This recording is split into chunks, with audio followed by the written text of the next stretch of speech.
What's up, Dodgers Nation? Today we are joined by a 16-year big league veteran, 2009 World Series champion, current Dodgers analyst on Sports SNLA, and of course, our friend, the GOAT, or the greatest Hairston of all time. Gotta bring out the intro properly every time. Yes, welcome Jerry Hairston Jr. to the show. How you doing, Jay Hair? Good, guys. How you doing? You know what? I mean, we're managing. You know, it's supposed to be baseball season. This should be an actual off day for the Dodgers, but instead it's a perpetual off day, it feels like. But how are you holding up in general? Well, doing okay. Like you kind of touched on a little bit. Should be into our season right now for the Dodgers. Should be an off day. It just obviously for a lot of reasons it's not happening right now. But hopefully we get back to the field sooner rather than later. And I'm hoping for the sooner.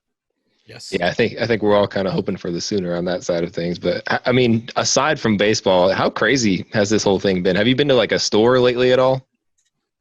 Actually, I'm going to go to a store here when I'm done with you guys. I'm fortunate because I know you guys are in LA. I'm in Scottsdale, Arizona, so it's a lot more spacious, and it hasn't hit us nearly as hard as it has in the LA area, the San Francisco area, obviously New York. Yeah. Congested cities when everybody's on top of each other. So we're more spread out here.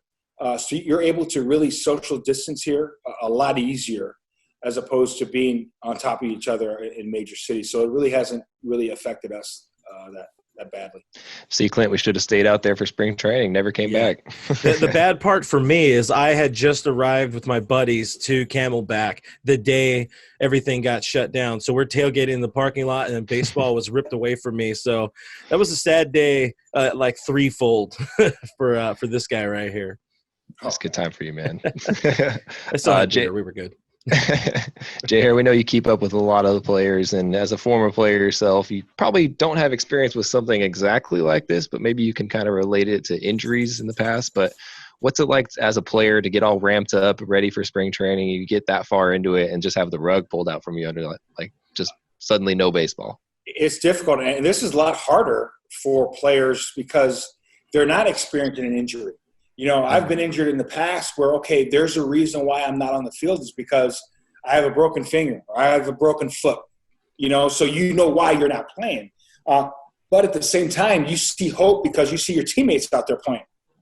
So I know if I do everything right and make sure that I listen to the trainers and I listen to the doctors, I could be on the field with my teammates, you know, in 2 or 3 months. But for everything to be shut down, this is uncharted territory for these players. And you know, I was on the field in 2001 when 9/11 happened, you know, meaning I was an active player. Yeah. That was a weird experience. You know, we were under attack as a country. So we knew that there was a lot more important things going on in the world than being a baseball player. But we knew after a week or so, we knew that we would have to be back on the field because we needed to provide some type of hope and some type of normalcy for fans out there. And the fans wanted us back. Even though the country had experienced this tragic attack, fans wanted us back just to give us some sense of normalcy. So when we came back, I think it was 10 or 11 days later, I know we were in Toronto. I was with the Baltimore Orioles. We were in Toronto at the time when we played our first game. And it was a different it was different because we knew that, man, is baseball that important? But in our minds, you know what? It is important. We need to be out there on the field to give fans that sense of normalcy. So hopefully this generation's players understand, you know what? Even though it may be different, there may not be fans in the stands. We may have to play in Arizona. We may have to play a day game against the White Sox, and then another team's going to have to play, the Indians would have to play against the Reds on a night game, maybe in Chase Field. It may be different, but as long as it's safe, I think the players understand and realize, you know what, we need to get back to normalcy, and us being on the field, as long as it's safe, I think it'll begin the steps to that.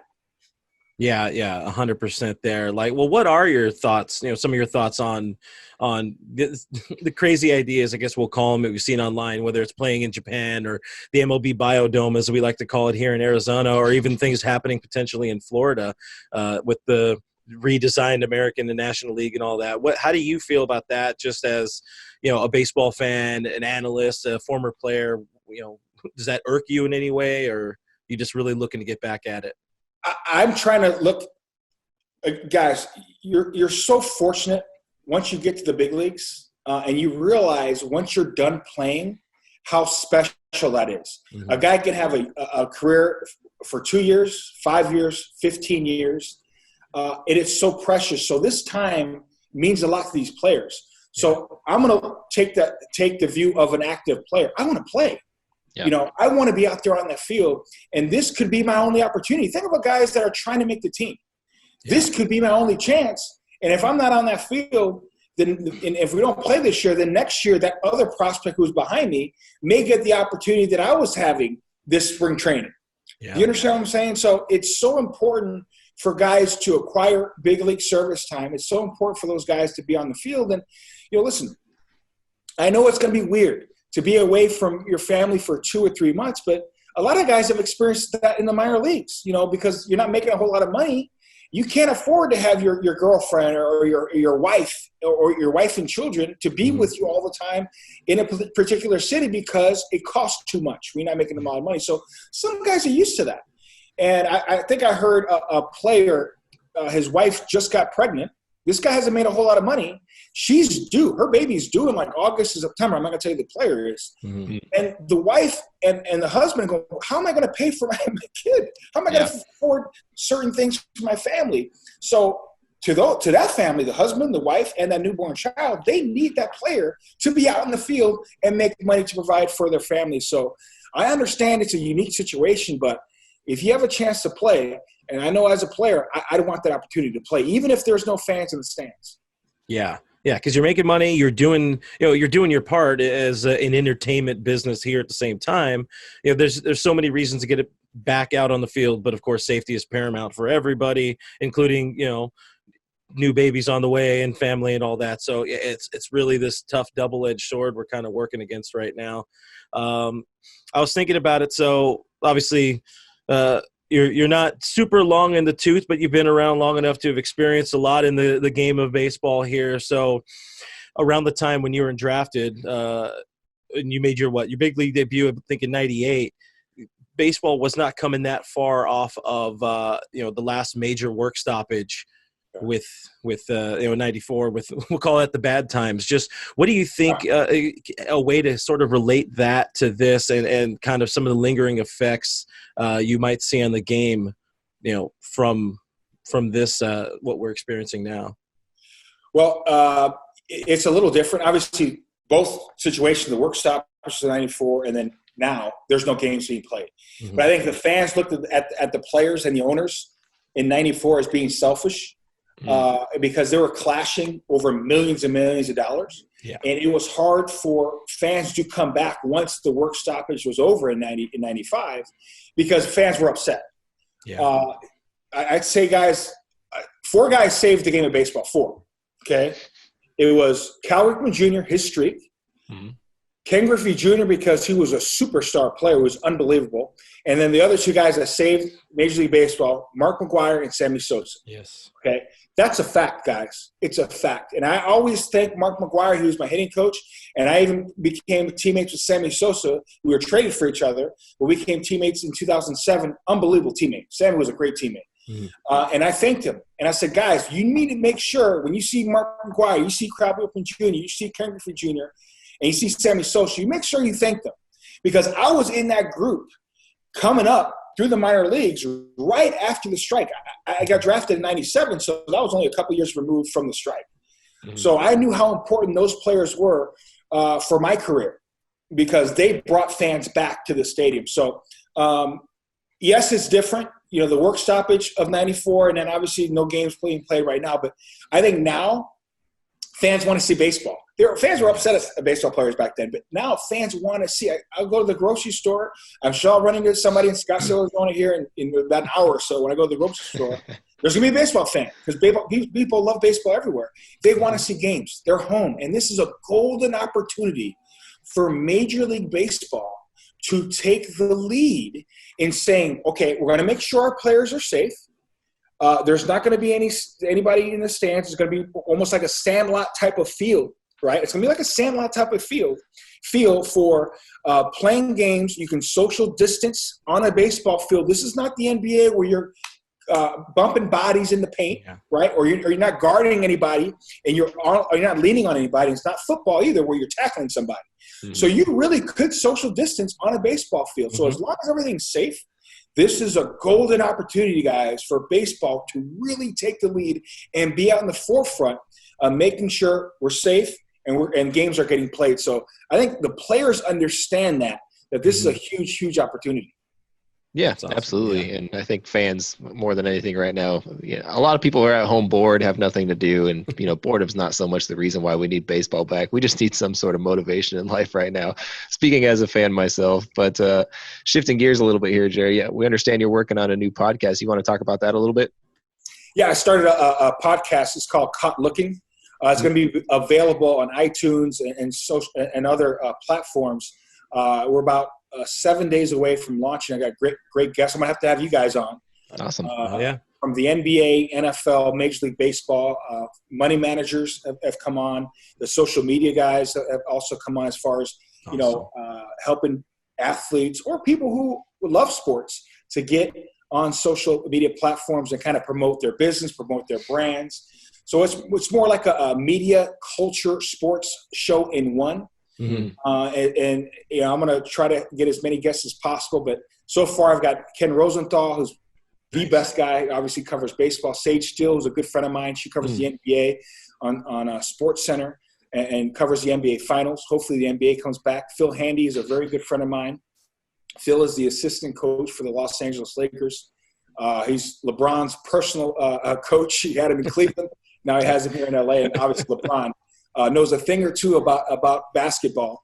A little bit. Todd Frazier, currently with the Texas Rangers, my former teammate, Tony Gwynn Jr. And I got a lot of great guests lines up. So awesome. Make sure you check out Lookin. I promise it'll be entertaining. And you get a lot of different views from the sports world, from media and culture. It's pretty fun. For sure. Yeah, definitely look forward to that. That's definitely something I'm looking forward to. Absolutely. You obviously, like we've already talked about here, just you have such a wide array of experience in the game and just as an athlete, professional athlete. So, the idea of you talking to people not necessarily in the baseball field and, sort of getting something out of them the way you can be, because you're not just the run-of-the-mill dumb athlete who don't know much or whatever. You're good at what you do. You're good at what you do, so that's definitely exciting. Looking, and look forward to that. Yeah, that'll be great, and we'll do our best to promote it as best we can on our side too, Jay, here, because I'm excited for something like that. That's cool. But before we let you go, we know you're busy. You got to get to the store out there. We gotta give Dodger fans a kind of a unique, fun experience with you. So you got to play with Yasiel Puig in his rookie season. Obviously, no longer with the Dodgers, and bounced around a little bit since then. Still looking for a contract as of now, but it seems like you had a pretty good relationship with him from what we hear and what we've seen. Do you have any favorite Yasiel Puig stories that fans maybe might not know about? Ooh. I got some stories. I don't know if I can say it on here. Appropriate stories. It's amazing. Yasiel Puig has really become a good teammate. Not that he was a bad teammate when we first got him in 2013. He just didn't know any better. And I always liken it to he was educated, but he was kind of like that 15-year-old who you give the keys to, you give him a Lamborghini, you give him millions of dollars, and guess what, brother? You get to be the right fielder for the Los Angeles Dodgers in LA, in Hollywood, okay? Like, are you kidding me? Just 2 years ago, I was poor. Yep. I was in Cuba. I couldn't do anything. I got kicked out of the Cuban national team because I was trying to defect. So you take that 13-year-old, fast forward to 15 years old, you're in LA, millions of dollars, you're a superstar, because at that time, he was the superstar in all sports. I had guys that I'm friends with in the NBA, in the NFL. Jerry, get us tickets. Wherever we were, if they were there, they wanted to come see Yasiel Puig. And if you remember, he was the hottest ticket back then. So, he was fun to be around. I've never been around a guy with so much energy. Okay, I'm gonna word this very carefully. He had Michael Jordan type of energy. Now, I knew Michael Jordan because of my grandfather. My grandfather coached Michael Jordan with the Birmingham Barons. My dad played golf with Michael Jordan back in the day. Went to a couple of his charity golf events. Michael Jordan had endless amount of energy. He would play 36 holes, sleep for an hour, get up, play another 36 holes, drive to the stadium and throw up 55 points, okay? And he would get up and do it the next day. That's what type of energy Michael Jordan had, okay? This guy, Jordan didn't need to sleep. Yasiel Puig was the same way. Mm-hmm. This guy did not need sleep, okay? Constant energy. He would run his mouth, be dancing in the clubhouse. I'm like, dude, does this guy ever get tired? And be dancing, hooting and hollering, nonstop. Come game time, boom. I get a spot start my last year. I'm tired after 9 innings. I'm sitting in my locker like, oh my God. And Yasiel's next to me dancing, after hitting 4 hits, you know what I'm saying? Yeah. And just damn, like, bro, this type of energy is off the chain. So that's the one thing I will compare Yasiel Puig to Michael Jordan, okay, is both those guys had endless amount of energy and they never got tired. They didn't need sleep. It was amazing. Wow. Some pretty high praise. I like that. Yeah. I think Puig would really like that too. Oh, he knows. I don't think Puig Jordan was able to control it a little bit better than but hopefully Yasiel Puig learns to control it like MJ did. For sure. Finally, what I have for you here, because I just wrote something up on it because it was fun to look back. We just passed an anniversary that kind of had you involved in it for sure. 7 years ago, it was fight night at Petco between the Dodgers and the Padres. Carlos Quentin charging Zach Greinke, breaking his collarbone. Amongst all the weirdness of that storyline and that day, Matt Kemp trying to kill Bud Black and everything like that. It seemed like the fight had died down, but all of a sudden you see Jerry Hairston Jr. charging across the field. What happened there? Well, it's safe to say I snapped, okay? And you're right. It was dying down. And then somebody in that, I'm not going to tell you who it is. Actually, I was on a Zoom call with him today. The guy who was barking at me. And he was barking at me from their dugout, and he challenged me to a fight. I'll meet you back there. I'll meet you right after the game. I'm like, bro, we can go right now, bro. What do you need to go hide somewhere? And I just snapped because I realized that, Carlos Quentin is the one who started it, right? Mm-hmm. He charged them out. And then it was a big hoopla. I grabbed Carlos because I knew Carlos. He played with my brother Scott. Yeah. I grabbed Carlos and Marcotte, and I was kind of shoving Carlos when everything died down to push him. If you see some video, you see me grab Carlos with Marcotte, who's with the Padres, and I basically escort them back to the dugout, their dugout. So everything's cool. You know what I'm saying? Everything's cool. So I guess one of those guys didn't like that I was helping Quentin, his teammate, out. So as I'm walking away, he's barking, Hairston. I'm starting to – somebody call my name. I'm in the dugout, guys. It's over. I turn around, and he's cussing at me. He's like, I'll meet you right now, blah, blah, blah. I'm like, what? You're going to talk to me right now? I was right next to you 5 minutes ago. You could have said what you had to say to my face, bro. You could have said it to my face, but you're going to wait till I get in the dugout and then be tough? That's – And not only that, he wants me to fight him in the tunnel. Sounds like the dude at the club who's like, hold me back, bro, hold me back, who goes and hides by the front. Yeah. And listen, I was in the wrong. I snapped. A lot went on because I was good friends with Zach Greinke. We were teammates together in Milwaukee. I helped him come out. I knew what he was describing. I knew that he was hurt bad. You know what I'm saying? So it was like the perfect storm. Instead of challenging me face to face when you had the opportunity to, okay, you wait for me to get to the dugout and then you challenge me. I'm like, come on, bro, really? And challenge me in the tunnels. Yeah, that's the way to do it. But obviously, the heat of the battle, heat of the moment, things become things. And I got suspended without even throwing a punch. So Joe Torre, I'll tell you a quick story. I know you guys get it off. I'll tell you. So Matt Kemp was going crazy too. Who's going crazy, right? So Joe Torre, who's in charge of baseball, he has to suspend one guy, which I get. In baseball, you got to control it. So Ned Colletti, our GM at the time, brings in Don Mattingly, our manager, me, and Matt Kemp. So Don Mattingly and Ned say, hey, Both you guys are on the verge of getting suspended, but one of you guys have to be suspended, okay? And all Ned Colletti and Don Mattingly turned to me and looked at me. One of you has to be suspended. I'm the oldest guy on the team. I'm just a guy, who's a pinch hitter at this point in my career. And Matt Kemp's a superstar. So basically he says, I'll bite the bullet, and I chose to get suspended. That's why when we had that brawl against Arizona, I was like, man, I got fined big time. I get suspended without throwing a punch. So you know what? Next time we get in a brawl, I'm going to grab somebody, take him, and I'm going to cancel each other out. So I'm not going to get suspended again. And if we got in a fight with the Diamondbacks probably a month later, at home, you can see me grab Willie Bloomquist, you know what I'm saying? And I say, hey, bro, you're not getting this fight. Just me and you are out here. You know what I'm saying? And that's why I didn't throw any punches, because I can throw little punches if I have to. But I don't want to lose $100,000 and be benefit. It's not worth it. You're on your last your contract there and everything like that. You got better things to do with that money in the future, Yeah. You got to be smarter. Jerry, we appreciate the time. Love you for the stories. We've got to talk more soon because there's so much now. I'm thinking about, what about this? What about that? And I'm sure you don't want to go through all these old dumb stories. But for us, it's extremely entertaining, so we appreciate you. Let people know where to find you. Let people know more about what you're working on. Sell us Jerry Hairston Jr. Well, you can always find me on the gram at The Real J Hair or on Twitter. Listen. Huge Dodger fan, obviously. I work for the Dodgers. I love L.A., love the Dodgers. I root for all L.A. teams because I want to see L.A. succeed. I'm a Jordan historian, okay? You can see it on Twitter. I'm a Jordan historian, not so much a fan, a historian. So if you don't like me talking about Jordan, you don't have to follow me, okay, or just skip me, okay? But I got a podcast coming out called Lookin.